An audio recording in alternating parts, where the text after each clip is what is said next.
So good afternoon, everybody. My name's Christopher Lynch, and I am presenting on behalf of Westminster Kingsway College for the Acton Research Project for the CFE.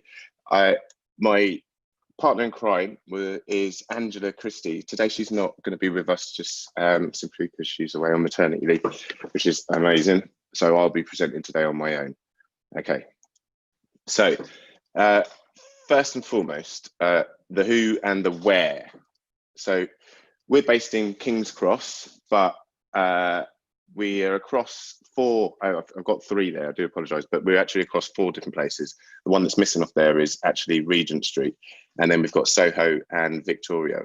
Across all of those, we've got 14,000 learners, of which 900 of those are this year's GCSE entrants. And those entrants are just for King's Cross, I believe, yeah? So our hypothesis that we set up, and this was formed with us coming to Brighton and doing some workshops and stuff, but the question that we wanted to pose was, does the use of sensory tech impact reset GCSE learners in terms of motivation, engagement, and then feeding through to their results? So that essentially is our question. So the hypothesis is the use of sensory tech. Now, obviously, I know at this point, many of you probably don't know what sensory tech is. So at some point, I'm going to sort of give a little explanation of what that is exactly. But yeah, that's what we were using basically to do part of our assessment with regards to engagement and motivation. Okay, so what was our why? So with the research projects, with any bit of research, you've got to think about what your why is, find your reason.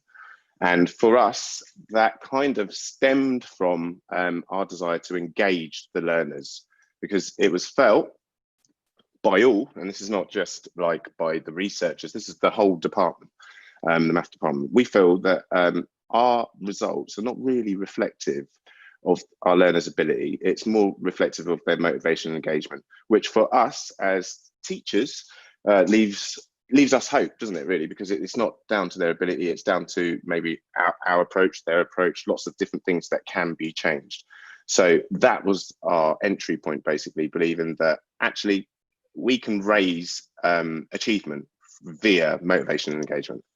So our research method, I'm going to skip through some of these quite quickly because I've got quite a lot of slides. So our research method, we used questionnaires and surveys. We sat down, did interviews with students. Oh, let me just go back one. Oops, my apologies for that. Oh, I think I'm going the wrong way there. I do apologise. There's the roller on my mouse. Right there. There we go. Sorry. Interviews. Yeah, so we did interviews and observation. So that was a key part and not to be overlooked, basically, as you can see there with the eyes. Observation was a massive part of our study, looking at what the learners were doing and basically trying to respond to that in some way as well. So what is sensory tech quickly? So sensory tech is not a VLE. So I've got someone watching today who's definitely going to be chuckling now thinking, yes, it's not a VLE. It's artificial intelligence, massive difference between VLE and artificial intelligence.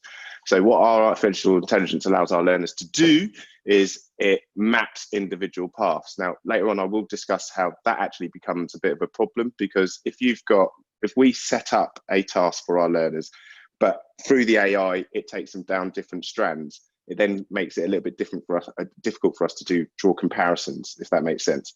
Yeah. So we figured that out partway through the study. The other thing is it's an amazing tool because it allows our learners to do things on the go. So the learners could just be on their mobile. Again, with this motivation and engagement, what we're trying to do is give the learners tools to be able to do their math anywhere. So it's flip learning, trying to get them to get involved wherever. The tool, again, is mainly something that we use outside of the classroom, not inside. And with it being AI, at the back end of it, we get like really rich data that tells us what the students are doing, how long they've done it, what videos they've viewed, how long they did an assessment, what the scores were, and so forth. So that's sensory tech in a sort of a very brief nutshell. Now, in terms of our respondents, our sample was 105 students in total. The age is between 16 and 19, and it was split over 4 groups. Now, I did say that there was 900 in our cohort at King's Cross, but the 105 that we looked at was both Angela Christie's and mine's classes, or a part of our classes, not all of them. And within that 105, we had a smaller sample that we were doing the interviews and questionnaires with, the interviews with, sorry. Okay, so this is our actual research process itself, yeah? So what we did was we give them an entry questionnaire.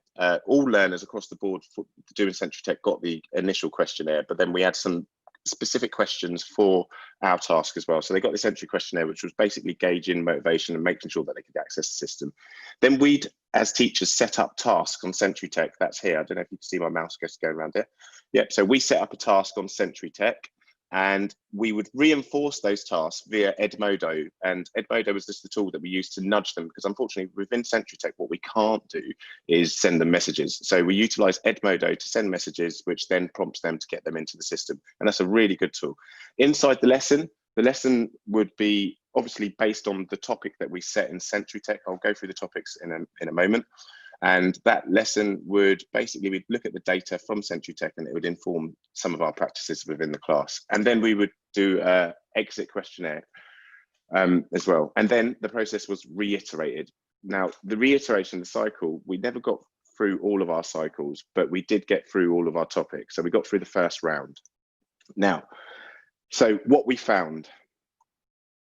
So nearly all students completed the initial questionnaire on paper, and some Century Tech data was missing. This was due to our cohort, vocational learners, placements, causes problems basically. And yeah, that was a bit of an issue. And then obviously we went into this lockdown.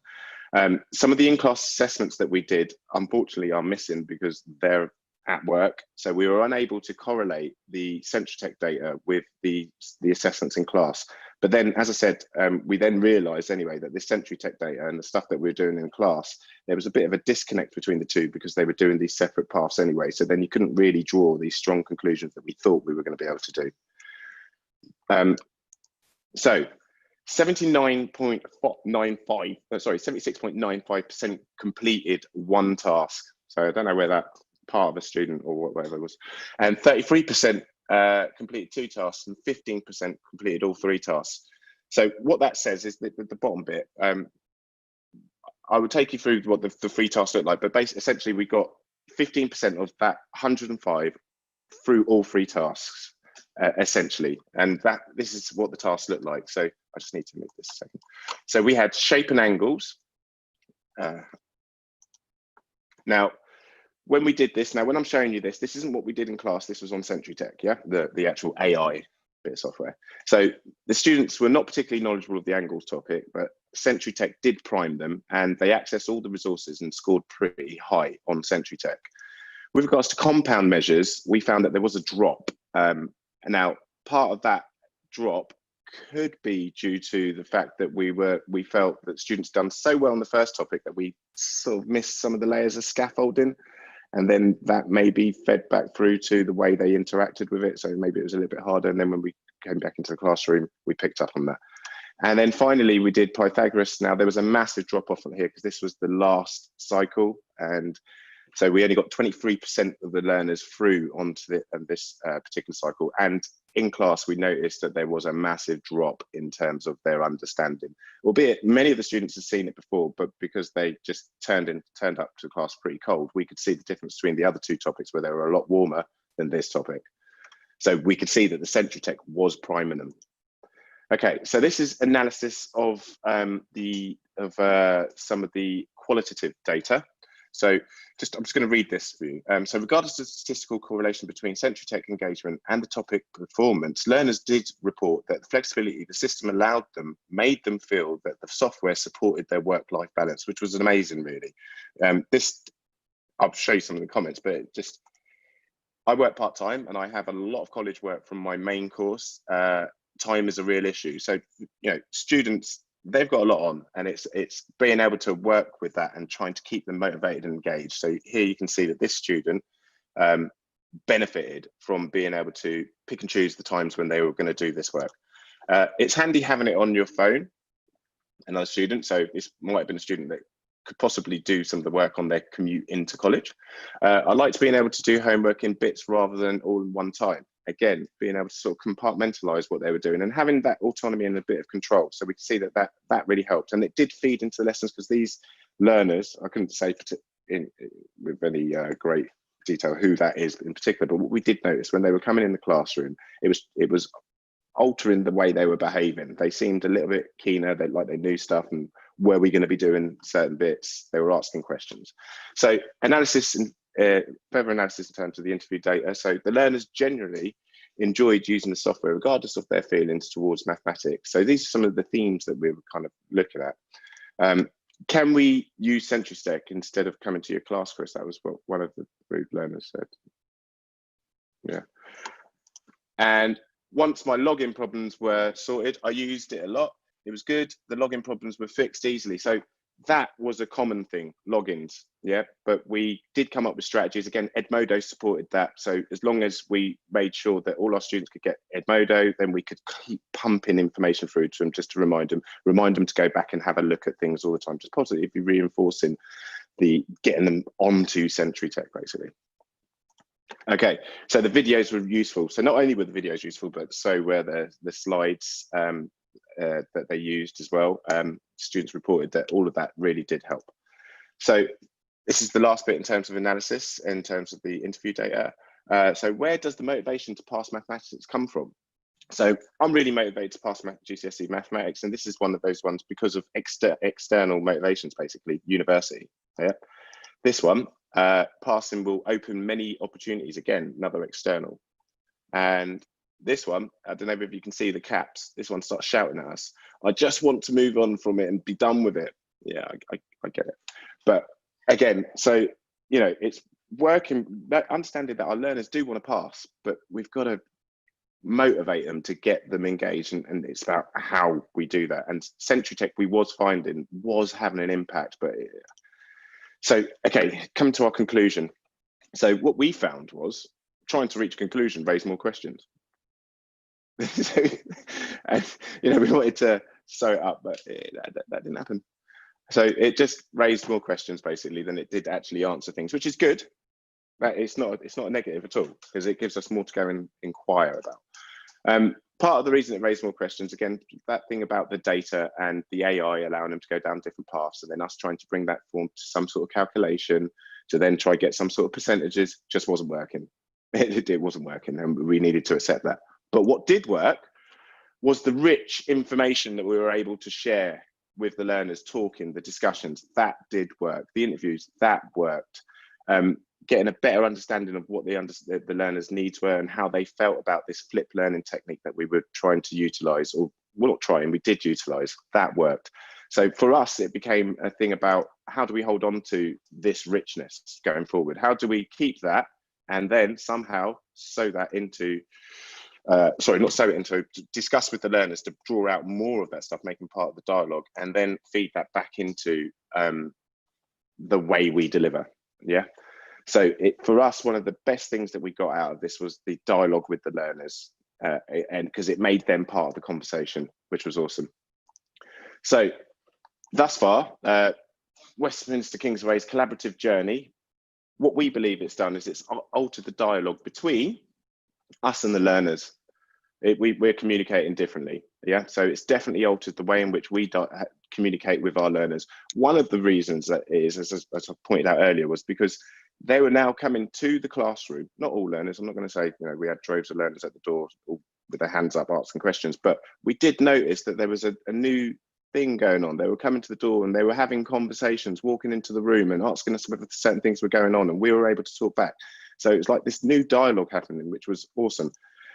The other great thing about their collaborative journey, it's for me, definitely from a personal perspective, what it's done for me is that I've started engaging with, like, take Newham, for instance, Julie Baxter, Elizabeth, Mo, we've worked together and we've discussed things. Now, I've been teaching for 13 years and I couldn't say that I've ever really worked extensively with other organisations as I have now. And so what I would say this process has really done is brought us as educators together to think about our learners collectively, and to, instead of sort of like almost like pitting each other against each other, recognising that actually we're all in education because we care about learners.